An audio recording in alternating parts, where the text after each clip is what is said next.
Welcome to a financial advisor and pastor walk into a bar. Revelation Part 7. Pastor Jason and financial advisor Benjie talk about the church in Smyrna from Revelation 2. Let's listen in. So Smyrna, what are we talking about with Smyrna here then? So Smyrna's cool. Smyrna is the first of two churches that have no condemnation but only commendation. So they are encouraged. They are told, hey, you're doing a great job.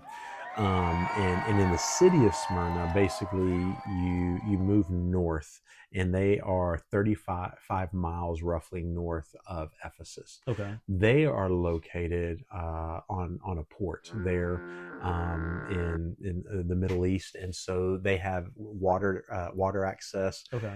They were strategically important for Rome for military purposes. And also with commerce, because they were a seaport. So they were able to receive goods and ship goods. So the whole idea of shipping and receiving. Smyrna was also an important hub for their medical science purposes, for their architecture, for their entertainment hub. They even had a 25,000 seat amphitheater. So, I mean, yeah, you think about that. I mean, 25,000 seats back in that day as an amphitheater. That's a lot. That's huge. Yeah. And so they were considered, so Ephesus was called the gateway of Asia, or gateway to Asia. Smyrna is called the crown of Asia. Okay. And that idea of being the crown of Asia is going to come up here in a moment. Whenever we read through it, you will see him say, I will give you the crown of life. And so there's a play on words here that's happening, but they were considered the crown of Asia. And the reason they were called the crown of Asia as a city was because they were kind of the spiritual center of the Roman Empire. Okay. So Ephesus was the geographical center, the commerce center. Smyrna is the spiritual center of the Roman Empire. And they actually had temples to Zeus and Diana and Aphrodite and Apollo and one Asclepius. I may have just butchered that name. But they also had the Acropolis that was located on Mount Pagus. Okay.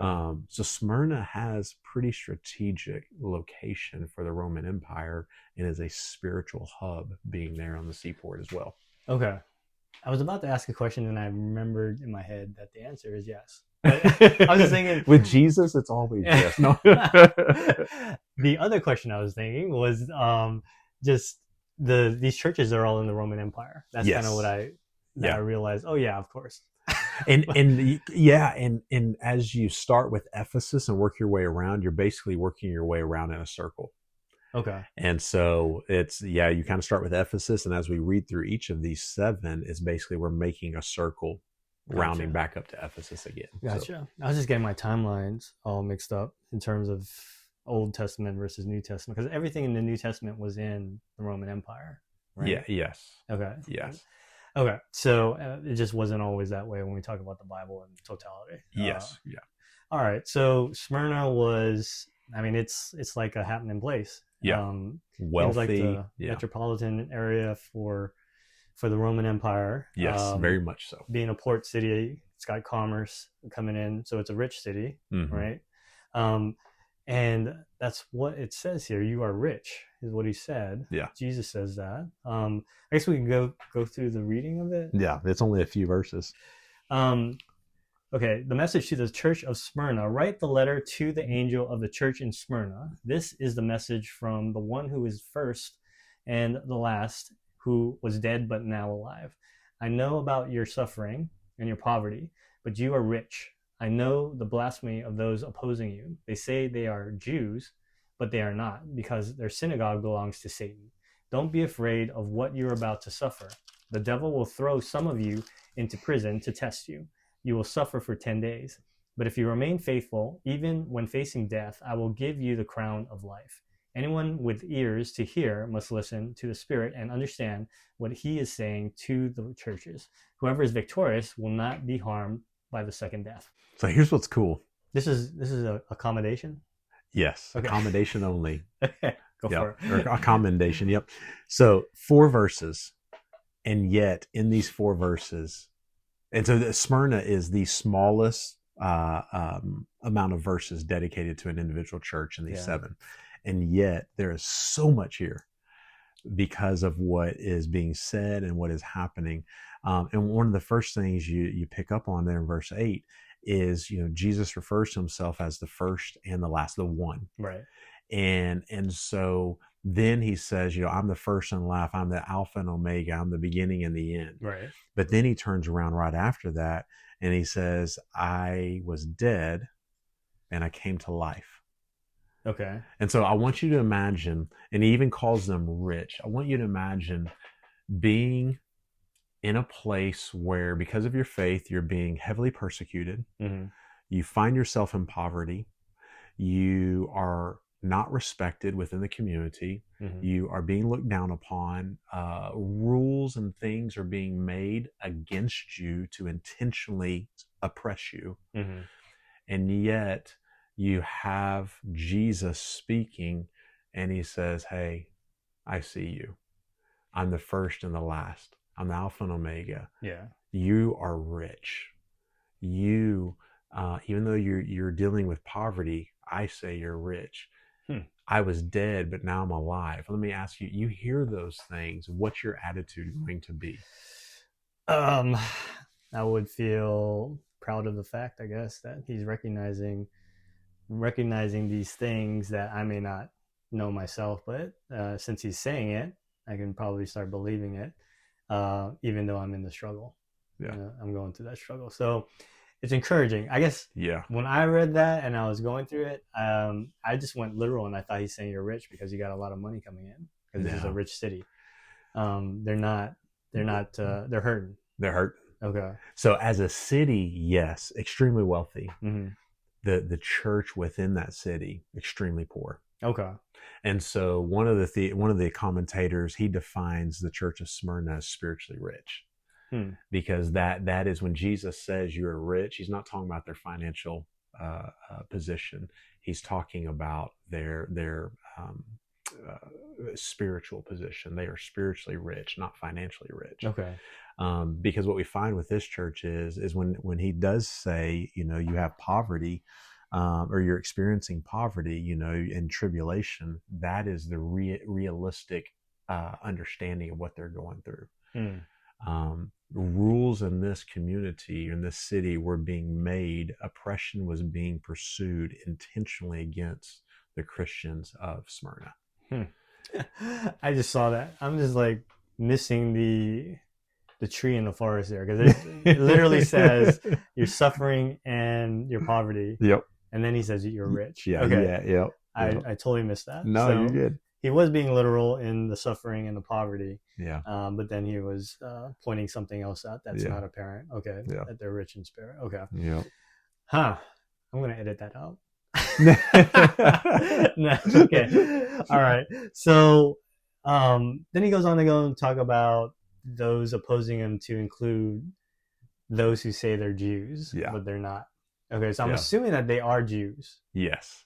Okay. And here's what Jesus is saying. So when you think about the Old Testament, Isaiah, Jeremiah, Daniel, whenever there is discussion about the sacrificial lamb, the Lamb of God, the chosen one, the Messiah, there was an understanding and there was an absolute guaranteed belief in the fact that the Messiah would come through the Jewish lineage. Mm-hmm.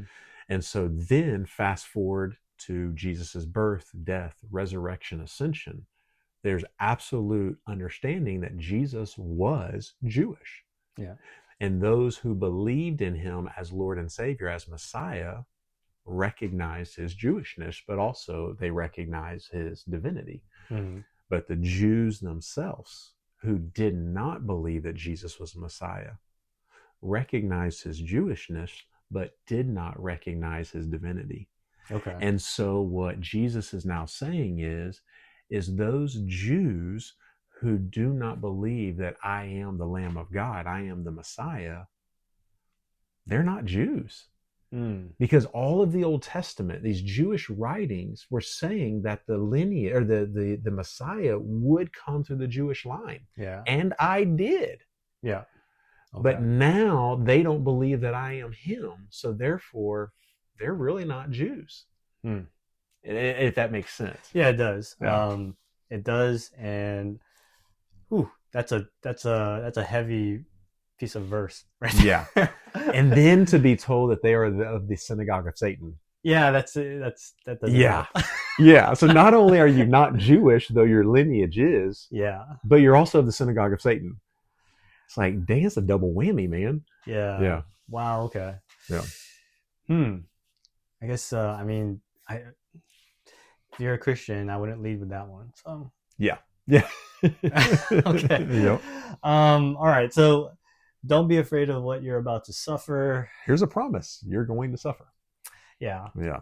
So, they have been suffering, so they're going to suffer some more. Yeah. Is what it Unfortunately, seems like. yeah. So this is the suffering church that we're talking about. Yep. The last few podcast episodes with the message of hope, because this is a suffering population. Yeah. And he's just trying to tell you to hold on. Here's what's coming. It's not going to get any better. But he says you'll suffer for 10 days. So what? Yeah, grin. What's going on here? There's two basic interpretations on that. One is this interpretation of the 10 days represents the 10 Roman emperors that basically were in existence from roughly 64 AD to 313 AD. Okay. So the 10 days is going to mean roughly 250, 260 years. That you're going to suffer, that Christianity will suffer underneath Roman oppression. Yeah. So that's one interpretation. The other interpretation is that 10 can be interpreted as a complete yet limited. So it's not even a literal 10 days of suffering, but a period of time that will go on, but it will come to an end. At some point in time, it will come to an end. And it's because it's complete, so it's going to happen. Right. But yet there will be a limit. There will be an end to it because God says the suffering will stop. Yeah. So those are the two basic interpretations, representing the Roman emperors, or the 10 Roman emperors through 313 AD when the Roman Empire begins to crumble, or it means complete yet limited. So it just made me wonder a little bit about, how long did it take for...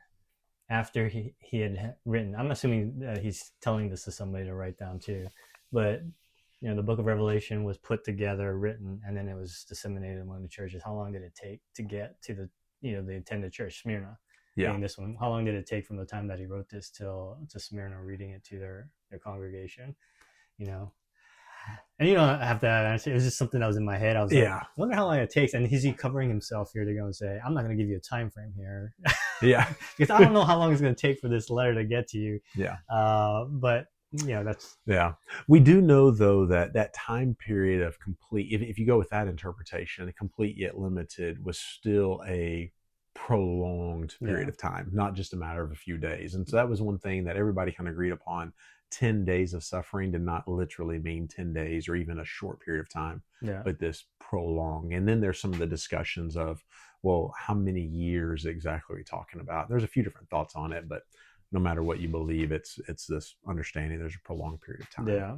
But yet it comes to an end. Oh, I just keep seeing an ongoing theme. We talked about the Bible Project with the blue thread, yes, right? The thread. Going through the stories in the Bible. Yep. And I think the blue thread I'm seeing is that as a Christian, you will suffer. Yep. From the beginning till the end. Yep.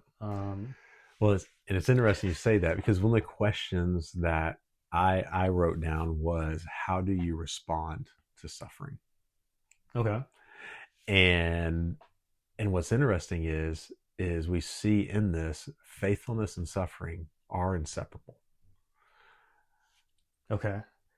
As a Christian disciple, the thing that we are called to be and to do and to grow in is faithfulness. And yet in the midst of faithfulness, as we grow in that, suffering will happen of one way or the other. Okay. I see that. And so one of the commentators called them the spiritual twins, is faithfulness and suffering. That as you grow in faithfulness, you will experience greater suffering. And so then you start thinking about that. And for me personally, I'm like, man, there are times when I know God is stretching me and I know that I'm growing, and I've seen others experience this too. And then yet it feels like, I don't know if we could actually call it persecution, but what would feel like persecution in American context is all of a sudden you begin to experience that. And you're like, God, what are you doing? What are you doing, God? Why? I'm trying to follow you. I'm trying to be faithful. And yet this is my experience. Yeah. And it gave me perspective to go, so maybe I'm doing the very thing I'm supposed to be doing. Because if I'm learning to trust him more, if I'm learning to grow in him more and become more faithful, then suffering is going to become a natural experience that goes along with that. Yeah. To continue testing me and growing me and stretching me. So why would I freak out? Why would I question God? Unless I do something to create a hardship for myself, like go cheat on my wife or whatever, that's not God testing me. That's me being stupid. What I suffer from that is natural consequences. But when it comes from my faithfulness, and then I naturally experience hardship from that or suffering, man, it's almost expected, or it should be expected. Yeah. And I don't know, that was something that God kind of challenged me on a little bit. That's a good point, because I remember one sermon I heard online that was talking about as Christians, our response to the things that go on in this world would be that we're not surprised, because we know that the world is fallen, and so that's the norm. Things are going to be bad, and when they're good, it'd be opportunities for us to go and praise God, because he has done those things for our good, to create a good path. But what's normal is the suffering that takes place. Another sermon I heard was this preacher who was going through a season where he described it as I can't catch a breath. He said that one thing happens and the next thing happens, and it just feels like I'm drowning and I can't catch the breath. And then he said the word that he got from God at that point was the idea of how do you increase the capacity in your lungs, and it's to go and test their ability to hold your breath. And the more that you're able to go and do that, the more that you're able to increase your capacity. And it's that idea that, well, you can't hold your breath because I'm increasing your capacity. Which sounds great, but it doesn't really feel good. So I've never, most Christians would not sit there and go, oh my gosh, it's coming, yay. I mean, it's like you find yourself in the midst of it going, except James, right? Consider it pure joy. James 1 verses 2-4. Consider it pure joy, my brothers and sisters, whenever you face trials of many kinds, because you know that the testing of your faith produces perseverance. Let perseverance finish its work, so that you may be mature and complete, not lacking anything. That dude was a freak, though, man. No. I'd like to go and talk to him when I'm there. Yeah.